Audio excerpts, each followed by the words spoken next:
Au milieu des ruines d'une enclave fantôme, Hiyam Morded prépare des pâtes vermicelles sur un réchaud de fortune. Entourée de ses petits-enfants, cette grand-mère de 62 ans essaye par sa joie et sa bonne humeur de dédramatiser une situation pourtant très critique, afin de répondre un peu de quiétude dans le cœur de ses jeunes petits-enfants.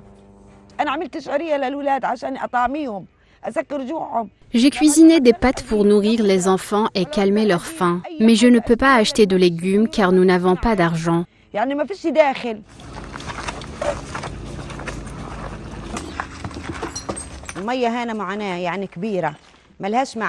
Obtenir de l'eau est également une grande souffrance. Je sors chaque matin avec les enfants pour aller en chercher.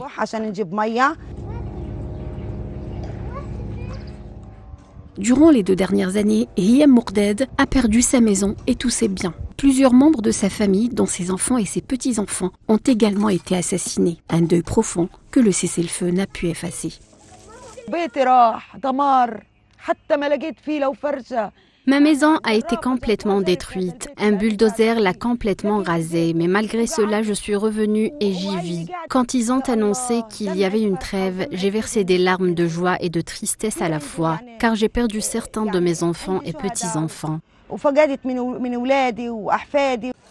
Hiyam s'inquiète pour la santé mentale de ses petits-enfants qui, comme tous les enfants de l'enclave, sont traumatisés par les horreurs endurées durant les 2 dernières années. Des traumatismes qui ne sont pas près de disparaître et qui, tel un raz-de-marée, emportent sur leur passage l'innocence et l'insouciance de l'enfance.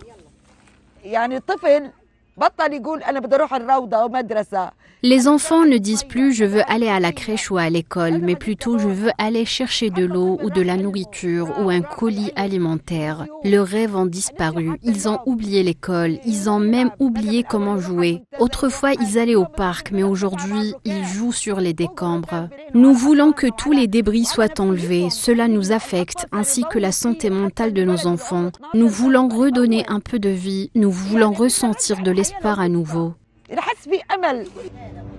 L'entrée en vigueur du cessez-le-feu ne signifie nullement la fin du calvaire pour les habitants de Reza, à qui il faudra de longs mois, voire des décennies, pour se reconstruire et guérir les séquelles invisibles laissées par la barbarie sioniste.